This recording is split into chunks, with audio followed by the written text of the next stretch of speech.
বিশ্বের ঘটে যাওয়া সব ঘটনা নিয়ে নাগরিক সারা বিশ্ব সংবাদে স্বাগত। আপনাদের সঙ্গে আছি আমি আনোয়ার হোসেন। মিশরে ইসরায়েল ও হামাসের মধ্যে শুরু হওয়া নতুন পরোক্ষ আলোচনার প্রথম দিন শেষ হয়েছে ইতিবাচক পরিবেশে। গাজায় যুদ্ধবিরতি ও বন্দি বিনিময় নিয়ে অগ্রগতি হয়েছে বলে জানিয়েছেন মধ্যস্থতাকারীরা। মার্কিন প্রেসিডেন্ট ট্রাম্পের 20 দফা শান্তি পরিকল্পনা নিয়ে এগুচ্ছে আলোচনা। গাজায় চলমান রক্তক্ষয়ী যুদ্ধের অবসান এবং স্থায়ী শান্তি প্রতিষ্ঠার লক্ষ্যে মিশরে মুখোমুখি হয়েছে ইসরায়েল ও ফিলিস্তিনি সংগঠন হামাসের প্রতিনিধি দল। লোহিত সাগর সংলগ্ন শহর শারম আল শেখে অনুষ্ঠিত এই বৈঠকের প্রথম দিনই আলোচনায় এসেছে ইতিবাচক সাড়া। দুই পক্ষের আলোচকেরা বন্দি বিনিময়, যুদ্ধবিরতি এবং গাজায় মানবিক সহায়তা নিয়ে প্রাথমিক সমঝোতায় পৌঁছেছেন। মধ্যস্থতাকারী হিসেবে আলোচনায় ছিলেন যুক্তরাষ্ট্র, মিশর এবং কাতারের প্রতিনিধিরা। হামাসের পক্ষ থেকে আলোচনায় অংশ নেন খলিল আল হায়া এবং জাহের জাবারিন, যারা গত মাসে দোহায় ইসরায়েলি হামলা থেকে প্রাণে বেঁচেছিলেন। তারা জানিয়েছেন গাজায় অব্যাহত বোমা হামলা বন্দি বিনিময়ের আলোচনাকে কঠিন করে তুলছে। এদিকে হোয়াইট হাউস জানিয়েছে মার্কিন প্রেসিডেন্ট ডোনাল্ড ট্রাম্প দ্রুত বন্দি বিনিময়ের প্রক্রিয়া শেষ করতে চান, যাতে গাজা যুদ্ধবিরতির পথে অগ্রগতি আনা যায়। ওভাল অফিসে ট্রাম্প বলেন, কিছু জটিলতা থাকলেও হামাস গুরুত্বপূর্ণ কিছু বিষয়ে সম্মত হয়েছে। ট্রাম্পের জামাতা জ্যারেড কুশনার এবং বিশেষ দূত স্টিভ উইটকফ যুক্তরাষ্ট্রের প্রতিনিধি দলের অংশ হিসেবে আলোচনা পরিচালনা করেছেন। হামাসকে আলোচনার টেবিলে ফিরিয়ে আনতে আরব তুর্কি প্রচেষ্টার প্রশংসা করেছেন ট্রাম্প। অন্যদিকে আলোচনার সময়ও গাজায় ইসরায়েলি হামলা অব্যাহত ছিল। গতকাল ইসরায়েলি হামলায় অন্তত 10 ফিলিস্তিনি নিহত হয়েছেন, যাদের 3 জন মানবিক সহায়তা নিতে গিয়েছিলেন। মিশরের শারম আল শেখে আজও চলবে এই আলোচনা। মধ্যপ্রাচ্যে বহুদিনের অচলাবস্থা ভাঙতে পারে কিনা সেদিকেই এখন তাকিয়ে বিশ্ববাসী, আর তা নির্ভর করছে মিশরের আলোচনার পরবর্তী ধাপের ওপর। নাবিলা মারজুক, নাগরিক। গ্লোবাল সুমুদ ফ্লোটিলায় গাজাবাসীর জন্য ত্রাণ নিয়ে যাওয়া গ্রেটা থুনবার্গ সহ শতাধিক অভিযাত্রী গ্রিসে পৌঁছেছেন। এথেন্স আন্তর্জাতিক বিমানবন্দরে অবতরণের পর শত শত মানুষ তাদের ফুল দিয়ে স্বাগত জানান। তবে এখনো 138 কর্মী ইসরায়েলি হেফাজতে রয়েছেন। বিস্তারিত জানাচ্ছেন শাশ্বতী সরকার। গ্রিসে পৌঁছেছেন গাজার জন্য ত্রাণ নিয়ে যাওয়া সুইডিশ জলবায়ু অধিকার কর্মী গ্রেটা থুনবার্গ। সাথে ছিলেন গাজা অভিমুখী ত্রাণবাহী নৌবহর সুমুদ ফ্লোটিলার প্রায় 150 কর্মী। গ্লোবাল সুমুদ ফ্লোটিলা ছিল সমুদ্রপথে ইসরায়েলের অবৈধ ও অমানবিক অবরোধ ভাঙার সবচেয়ে বড় প্রচেষ্টা। এথেন্স আন্তর্জাতিক বিমানবন্দরে অবতরণ করলে শত শত অধিকার কর্মীরা তাদের স্বাগত জানান। এথেন্স বিমানবন্দরে ভিড় করা সমর্থকদের উদ্দেশ্যে থুনবার্গ বলেন, খুব স্পষ্ট করে বলছি, গাজায় গণহত্যা চলছে। আন্তর্জাতিক প্রতিষ্ঠানগুলো ফিলিস্তিনিদের সাথে বিশ্বাসঘাতকতা করেছে। যুদ্ধাপরাধ ঠেকাতেও তারা ব্যর্থ। এমন একটি অভিযানের প্রয়োজনীয়তাকে লজ্জাজনক আখ্যা দিয়ে ইসরায়েলের গণহত্যা বন্ধ করতে বিশ্বকে এখনই পদক্ষেপ নেয়ার আহ্বান জানান তিনি।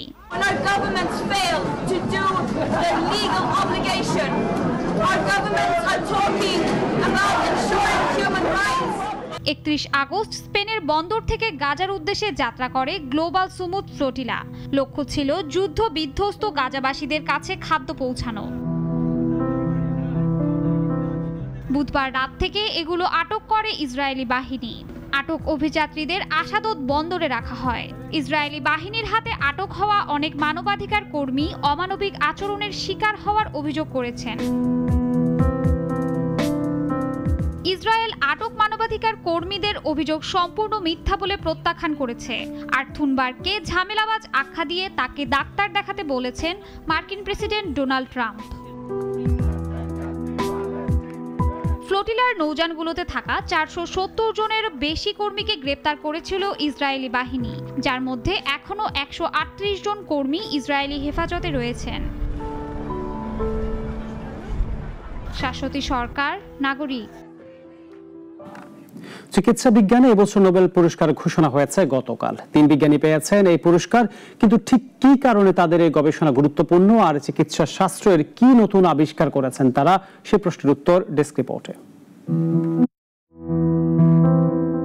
এবছর চিকিৎসায় নোবেল পেয়েছেন যুক্তরাষ্ট্রের সিয়াটলের ইনস্টিটিউট ফর সিস্টেমস বায়োলজির senior programme manager Mary Brunkow, San ফ্রান্সিসকোর সোনোমা বায়োথেরাপিউটিক্সের বৈজ্ঞানিক উপদেষ্টা ফ্রেড রামস্টেল এবং জাপানের ওসাকা ইউনিভার্সিটির ইমিউনোলজি ফ্রন্টিয়ার রিসার্চ সেন্টারের বিশিষ্ট অধ্যাপক সিমন সাকাগুচি। সহজ করে বলতে গেলে তারা মানবদেহের ইমিউন সিস্টেমের এক আশ্চর্য রহস্য উন্মোচন করেছেন, কিভাবে শরীর নিজেকেই আক্রমণ না করে রোগ প্রতিরোধ করে। মানবদেহের রোগ প্রতিরোধ ব্যবস্থা অর্থাৎ ইমিউন সিস্টেম আমাদের শরীরকে জীবাণু থেকে রক্ষা করে, কিন্তু কখনো কখনো এই সিস্টেমই ভুল করে শরীরের নিজের কোষকেই আক্রমণ করে বসে। একে বলা হয় অটো ইমিউন রোগ। এই ভুল প্রতিরোধের উপায় খুঁজে বের করেছেন চিকিৎসায় এবছরের 3 নোবেল জয়ী। তারা আবিষ্কার করেছেন রেগুলেটরি টি সেল বা নিয়ন্ত্রক টি সেল নামের এক বিশেষ কোষ। এরা দেহের রোগ প্রতিরোধ ব্যবস্থাকে নিয়ন্ত্রণে রাখে, যেন জীবাণু ধ্বংস করতে গিয়ে শরীর নিজের অঙ্গ প্রত্যঙ্গেরই ক্ষতি করে না বসে। এই নিয়ন্ত্রক কোষকে বলা হয় শরীরের নিরাপত্তা প্রহরী। যখন কোনো সংক্রমণ হয়, ইমিউন সিস্টেম আক্রমণ শুরু করে, কিন্তু যদি সেই আক্রমণ ভুল পথে যায়, রেগুলেটরি টি সেল এসে সেটিকে থামিয়ে দেয়। বিজ্ঞানীরা দেখিয়েছেন এই কোষই শরীরের ভারসাম্য বজায় রাখে, না হলে মানুষ আক্রান্ত হয় টাইপ 1 ডায়াবেটিস, আর্থ্রাইটিস বা লুপাসের মতো অটো ইমিউন রোগে, যার অনেকগুলোর আজও স্থায়ী চিকিৎসা নেই। 1995 সালে সিমন সাকাগুচি ইঁদুরের ওপর গবেষণায় প্রথম এই টি সেল শনাক্ত করেন। অন্যদিকে ব্রাঙ্কো ও রামস্টেল খুঁজে পান FOXP3 নামের এক জিন, যার ত্রুটিতে অনেক অটো ইমিউন রোগের জন্ম হয়। তাদের এই আবিষ্কার এখন ক্যান্সার, অঙ্গ প্রতিস্থাপন ও অটো ইমিউন রোগের চিকিৎসায় নতুন দিগন্ত খুলে দিয়েছে। গবেষকরা এখন ল্যাবরেটরিতে নিয়ন্ত্রক টি সেল তৈরি করে রোগীর শরীরে ফিরিয়ে দিচ্ছেন, যাতে প্রতিস্থাপিত অঙ্গ বা নিজের কোষ আর ভুল আক্রমণের শিকার না হয়। নোবেল কমিটির ভাষায় এই 3 বিজ্ঞানীর কাজ আমাদের শিখিয়েছে মানবদেহ শুধু যুদ্ধ করাই জানে না, নিজেকে রক্ষা করার বুদ্ধিও রাখে। ইশরাত জাহান, নাগরিক। দীর্ঘ প্রতীক্ষার পর অবশেষে প্রবাসীদের ভোটাধিকার নিশ্চিতে সরকারি ঘোষণায় উচ্ছ্বাসে মেতে উঠেছে সংযুক্ত আরব আমিরাতের 12 লক্ষ বাংলাদেশি। এই উদ্যোগে গণতন্ত্রের প্রতি দায়বদ্ধতা এবং প্রবাসীদের অবদানকে স্বীকৃতি হিসেবে দেখছেন প্রবাসীরা। জাসিদুল ইসলামের রিপোর্ট, জানাচ্ছেন শাশ্বতী সরকার। দেশের বাইরে থেকেও প্রথমবারের মতো জাতীয় সংসদ নির্বাচনে ভোট দেওয়ার সুযোগ পেয়ে উচ্ছ্বসিত দুবাই প্রবাসীরা। নির্বাচন উপলক্ষে নভেম্বরেই চালু হচ্ছে mobile app postal vote BD. নির্বাচন কমিশনের পক্ষ থেকে প্রবাসী বাংলাদেশিদের জন্য জাতীয় সংসদ নির্বাচনে পোস্টাল ব্যালট বা এই মোবাইল অ্যাপে নিবন্ধনের মাধ্যমে ভোট দেওয়ার সুযোগ তৈরি করেছে সরকার। ভোট দেওয়ার পদ্ধতি বা অ্যাপ চালু করার উদ্যোগ এটা বেশ সহজ হয়েছে। তবে এই ব্যাপারে আমি বলবো বর্তমান সরকার আপনার অভিনন্দনের দাবিদার। দীর্ঘদিন পরে তাদের ভোটাধিকার প্রয়োগ করার যে সুযোগ পেয়েছে, এই জন্য প্রবাসীরা খুব বেশি আনন্দিত এবং উল্লাসিত। নির্দিষ্ট ঠিকানা দিয়ে এখানে নিবন্ধন করলে পাঠানো হবে পোস্টাল ব্যালট পেপার। ব্যালটে থাকা পদ্ধতিতে পছন্দের প্রার্থী বা প্রতীকে ভোট দিতে পারবেন ভিন দেশে থাকা বাংলাদেশিরা। নভেম্বরের ভিতরে একটা অ্যাপ চালু হবে এবং প্রবাসীরা প্রবাস থেকেও নিজের ভোট নিজে দিতে পারবে। প্রবাসীদের মধ্যে একটা আনন্দ এবং আমরা সবাই আনন্দিত।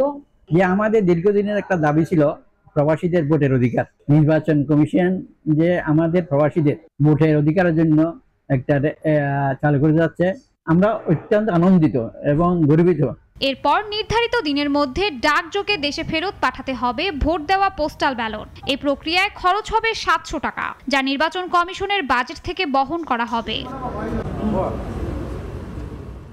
প্রবাসীদের ভোটাধিকার নিশ্চিতে সরকারের এই যুগান্তকারী পদক্ষেপকে দীর্ঘদিনের প্রত্যাশা পূরণের আলো হিসেবে দেখছেন প্রবাসী রেমিটেন্স যোদ্ধারা।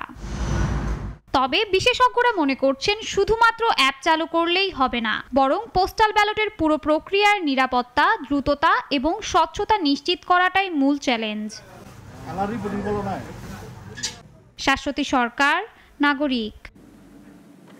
নাগরিক সারা বিষয় এখন এ পর্যন্ত। এরপর সন্ধ্যা 6টায় নাগরিক সংবাদ দেখার আমন্ত্রণ রইল। সবাইকে ধন্যবাদ।